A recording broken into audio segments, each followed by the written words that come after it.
अस्सलाम वालेकुम class.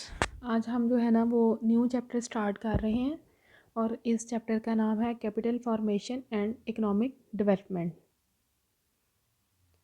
Question क्या है कि what is meant by capital formation और what are the vicious sources of capital formation in Pakistan. Capital formation actually क्या है या मीनिंग और डेफिनेशन इसका क्या है कि कैपिटल फॉर्मेशन जो है ना वो हम कहते हैं जब कैपिटल गुड्स का स्टॉक इंक्रीज़ होता है।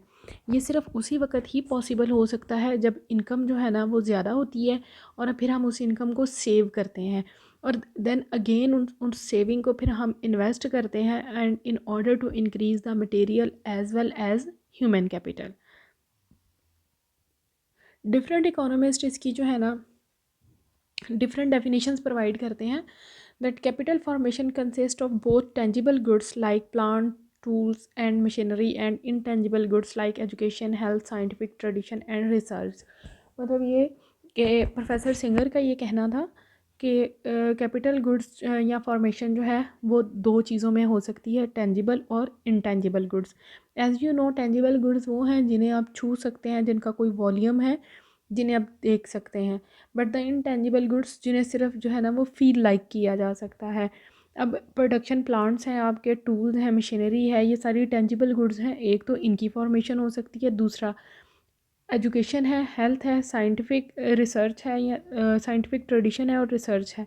ये दोनों चीज़ें जो हैं ये इंटेंजिबल गुड्स हैं, लेकिन ये भी कैपिटल फॉर्मेशन है कि जितना लेबर एजुकेटेड होगा, जितना साइंटिफिक अप्रोच को जो है ना वो जानता होगा, जितना रिसर्च में इन्वॉल्व होगा, जितनी उसकी हेल्थ अच्छी होगी, उतनी ही आपकी प्रोडक्शन जो है ना वो भी अच्छी होगी।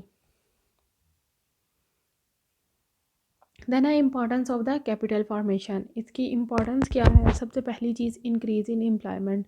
कैपिटल फॉर्मेशन जितनी ज़्यादा होती है हमारे पास उतने ही ज़्यादा प्रोडक्शन, यानी कि अभी हमने पिछली स्लाइड में पढ़ा है कि प्रोडक्शन प्लांट्स जो हैं वो भी हमारी कैपिटल फॉर्मेशन में ही आते हैं। तो जितने प्रोडक्शन यूनिट काम करेंगे उतनी ही हमारी जो है ना वो एम्प्लॉयमेंट इंक्रीज़ करेगी।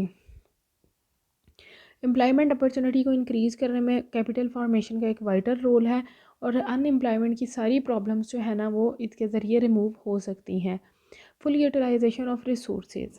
ऑप्टिमम यूटिलाइजेशन जो रिसोर्सेज का है वो भी कैपिटल फॉर्मेशन पर डिपेंड कर रहा होता है। So with the optimum utilization of resources the poverty can be removed. Then है सेल्फ रिलायंट इकोनॉमी है। कैपिटल फॉर्मेशन की वजह से जो कोई भी कंट्री जो है ना वो सेल्फ फाइनेंस हो सकता है, बल्कि उसे जो है ना फॉरेन एसेट्स पर या जो है ना लोन्स वगैरह पर ज़्यादा डिपेंड करने की ज़रूरत नहीं रहती। देन है import substitution. With the availability of the capital कोई भी कंट्री जो है ना वो इम्पोर्ट्स के सब्सटीट्यूट तैयार कर सकता है, जो कि ना सिर्फ इम्पोर्ट को रिस्ट्रिक्ट कर सकता है बल्कि हमारी इंडस्ट्री को इतना इम्प्रूव कर सकता है कि उस चीज़ को एक्सपोर्ट भी किया जा सके। इंक्रीज़ इन ट्रेड्स है कि जब इंपोर्ट्स के सब्स्टिट्यूट्स अवेलेबल होंगे या उन्हें तैयार किया जाएगा और तो जो है ना वो कैपिटल फॉर्मेशन वो ट्रेड में को इंक्रीज़ करने में हेल्प करेगी। और कौन सी ट्रेड? बोथ एट नेशनल और the international level.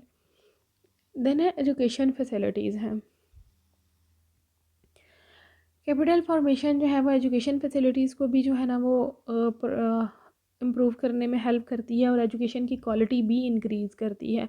Educated people are also the assets of the country.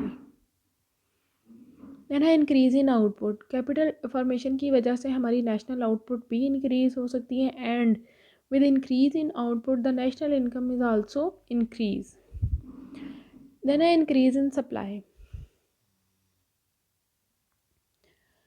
Capital formation जो है वो सप्लाई ऑफ गुड्स को भी कंट्री में इंक्रीज़ करने में जो है ना वो काफ़ी रोल प्ले करते हैं एंड इट दस help in controlling the inflation and bringing stability in the economy in the long run.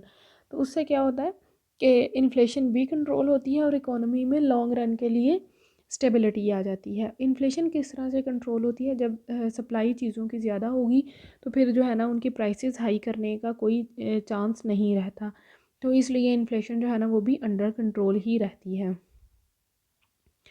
Then है to break the vicious circle of poverty. Poverty का विशियस सर्कल जो अभी हमने पिछले लेक्चर में पढ़ा है उसको भी ब्रेक किया जा सकता है और डेवलपिंग कंट्रीज़ जो हैं वो डेवलपमेंट की तरफ मूव कर सकते हैं।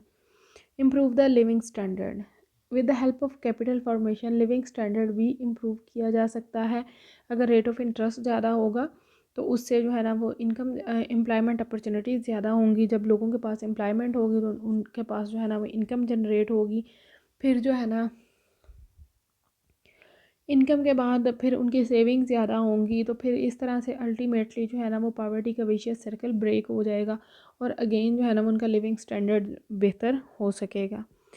देन है सोर्सेज ऑफ कैपिटल फॉर्मेशन। इसमें दो सोर्सेज आते हैं। The first one is domestic and the second one is external. Domestic sources में सेविंग्स हैं, टैक्सेस हैं and use of idle resources हैं। सेविंग्स भी हमारी इनकम का एक पार्ट है और ये इन्वेस्टमेंट के पर्पज़ से की जाती हैं। सेविंग्स जो हैं वो डिपेंड किस चीज़ पर करती हैं? पहली चीज़ विल टू सेव, ये ख्वाहिश होनी चाहिए कि हमने जो है ना वो सेविंग करनी है।